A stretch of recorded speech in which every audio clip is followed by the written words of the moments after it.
However, someone who was quite close to me ended up trademarking the name, and therefore I could no longer use this name. I didn't realise actually how difficult it would be. Test, a trial and error process. It takes a lot of patience, research, and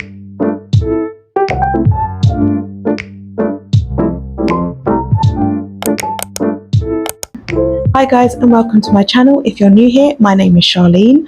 I am the owner of Emadore.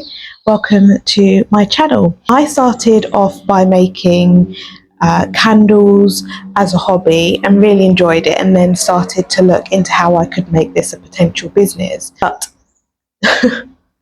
I didn't realise actually how difficult it would be to make candles. While I was testing candles, I came across rediffusers, and rediffusers are so much more easier to make, and they have sort of been our best seller, if you will. Now, although we haven't really sold that much, I haven't really been present on social media.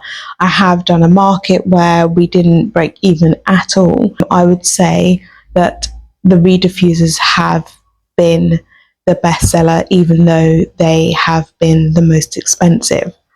So the first thing I'd say is that starting a candle business is no easy feat. You have to enjoy it. And if you don't enjoy making candles, absolutely forget it, because it's a trial and error process. It takes a lot of patience, it takes a lot of error, it takes a lot of research and understanding. And once you've cracked one scent, it might not work for the next scent. And so therefore, making candles is a long procedure in terms of testing and making sure that the wick works with the wax and the scent and the container that you're using. So there are a lot of variables that you need to consider. Rediffusers are a lot easier, but again, not all scents can be used in rediffusers. So if you wanted to have a product range where you supplied candles as well as rediffusers in the same scent, you may not be able to do that. So again, there is a lot of research that you have to do before making candles. Now, a couple of mistakes that I have made in this candle making venture is that I jumped too quickly in buying the containers. Now, I bought metal containers, and I would say they are not the most easiest things to work with, because obviously it's a conductor of heat. And so if you're using the wrong wax, I use soy and coconut wax, and the coconut element of this wax is a lot softer. So the wax compared to just purely soy wax is a lot creamier, a lot softer. And if you imagine putting that into a conductor or a container which retains heat, it's difficult to get it right. This is why I would say test before you commit to buying a large quantity of anything. Now, I have lots of tins sitting at home, and I've completely changed my brand name and therefore the containers that I use. I would say just make sure you spend about a good year to 2 years really testing your containers, your wicks, your fragrance oils, your wax, to ensure that they work before you commit to a large quantity of any product, whether that be wicks or containers or wax. Because I'm rebranding, I just wanted to quickly talk you through the steps of what to do if starting a candle business. Now, I'm by no means an expert. Some people have been doing this for 10 years plus, and I would deem them as experts, but myself, I'm a year and a half in, and definitely lots more to learn. But because I am rebranding, here are the things that I would recommend. I would definitely say pick your brand name. And I'll tell you why this is important. I had an Instagram page completely separate to candles, and I didn't trademark this name. However, someone who was quite close to me ended up trademarking the name, and therefore I could no longer use this name. So if you pick a brand name and a brand identity, I think those would be the sort of first things you do. This would be after you finished testing. So once you finish testing, you have an understanding of what scents work for you, then I would start by picking a brand name, and I would definitely trademark that name. Those are the first two things I would do. Alongside that, you also need to make sure that the website is available and that your socials are also available, because social media is important in terms of getting your brand message out there to people. So that's what I would do. Definitely make sure that you have all of these things and you secure them before you put the name out there. And that's what I've done with this new brand, Emadore. Okay, so another thing I would do is make sure that I understood the CLP. I do have a video on CLP, but it's understanding the regulations behind what needs to go on your candle labeling and what needs to go on your packaging. Basically, there is a legal requirement on any home fragrance product to have the labeling and packaging correct. So really understanding your CLP labels, even if you are getting an outside company to make your CLP labels, make sure that you know how to read your fragrance documents, because that information is condensed down onto your CLP label. So you need to make sure if you are sourcing it from an outside company that you know that it's correct. Because unfortunately, there are companies that don't always do it correctly. But if you know what needs to go on your CLP label, then you can ensure that they are doing it properly. Another thing that I would recommend is joining candle Facebook groups. There is a lot of information out there. And I wouldn't necessarily say that every information that goes into these Facebook groups are correct. However, by reading and just being in multiple groups, it allows you to formulate your own opinion. Also, make sure that you are backing this up with research, because basically, if you are making candles, it's hazardous, and therefore you have to make sure that you are creating it in the right way for your consumers. You don't want anything to come back to you. And that leads me on to making sure that if you are selling these products, that you have insurance. Just going back slightly to CLP labels, if you are in the UK and the EU, our labeling rules are completely different to the rules in other countries, let's say for USA, because there is a huge Candle Making USA group on YouTube. And yes, there is a lot to learn from, fellow candle makers in the USA. However, our labeling rules are different, and therefore we need to make sure that you are part of a group, a UK group, where you can source the correct information to make sure that your products are compliant with UK regulations. Also, don't get UK regulations mixed up with UK recommendations. And that's as far as I'll go on that. The rest is up to you to decide, how you want to move forward with that. But there is a difference between regulations, which are rules, which are mandatory by law, and recommendations. Make sure that you can read your fragrance documents and your IFRA certificates correctly, and they will inform you how to make your CLP labels. Moving on to insurance, making sure that if you are selling home fragrance products, that you have insurance for your home fragrance products. Even if you are selling at markets or you are giving them away to family and friends, it's always good to make sure that you have insurance. Should anything come back to you, you are protected, as long as you have followed the correct rules in making sure that your candles are safe and that you have packaged and labeled them correctly. As I mentioned before, Facebook candle making groups are really, really useful. Wax melt making groups are really useful. Diffuser making groups are extremely useful.